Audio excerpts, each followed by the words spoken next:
like war. We like war. We're a warlike people. We like war because we're good at it.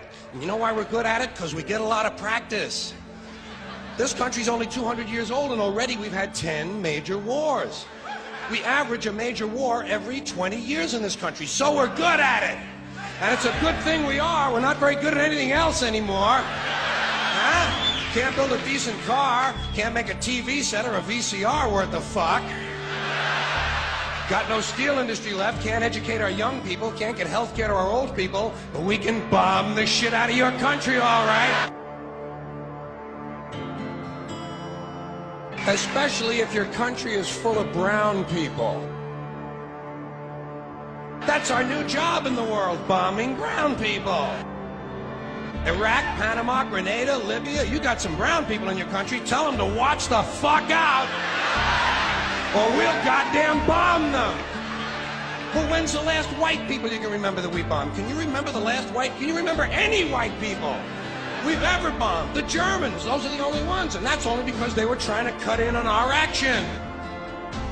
They wanted to dominate the world. Bullshit, that's our fucking job! And you probably noticed I don't feel about that war the way we were told we were supposed to feel about that war, the way we were ordered and instructed by the United States government to feel about that war. My mind doesn't work that way. I got this real moron thing I do, it's called thinking. And I'm not a very good American because I like to form my own opinions. I don't just roll over when I'm told to. Sad to say, most Americans just roll over on command. Not me. I have certain rules I live by. My first rule, I don't believe anything the government tells me. Nothing. Zero. Nope. And I don't take very seriously the media or the press in this country, who in the case of the Persian Gulf War were nothing more than unpaid employees of the Department of Defense, and who most of the time function as kind of an unofficial public relations agency for the United States government. So I don't listen to them, I don't really believe in my country, and I gotta tell you folks, I don't get all choked up about yellow ribbons and American flags. I consider them to be symbols, and I leave symbols to the symbol-minded.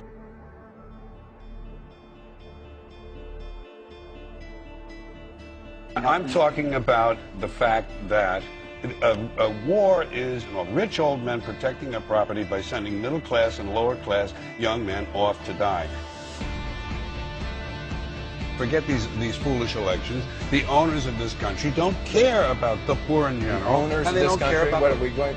What, is this Karl Marx talking to me? The owners of this country are the voters of this country. You're wrong about that, my friend. Aren't the owners of this country the voters in this country who elected George Bush? No, they're not. Listen, politics, these elections are a charade. It is a charade. Okay. They are meant to, well, I'll tell you, just listen for a minute. Learn a little something.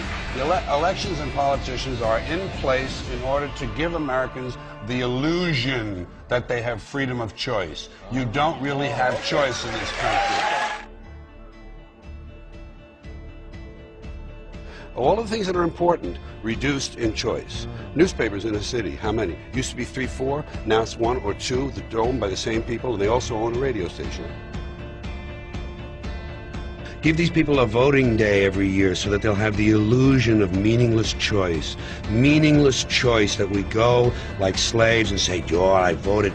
The limits of debate in this country are established before the debate even begins, and everyone else is marginalized. They're made to seem either to be communists or some sort of disloyal person. A kook, there's a word, and now it's conspiracy. Say they've made that something that should not be even entertained for a minute. That powerful people might get together and have a plan.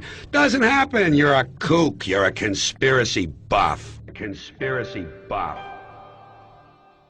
Not as a result of a conspiracy, but you because... don't need a formal conspiracy when interests converge. These people went to the same universities and fraternities. They're on the same boards of directors. They're on the same country clubs. They have like interests. They don't need to call a meeting. They know what's good for them, and they're getting it. And there used to be 7 oil companies. There are now 3. It will soon be 2. The things that matter in this country have been reduced in choice. There are 2 political parties. There are a handful of insurance companies. There are about 6 or 7 information things. But if you want a bagel, there are 23 flavors because you have the illusion. You have the illusion of choice. Right. You don't get the real important choice. There's no freedom of choice. That's a great point.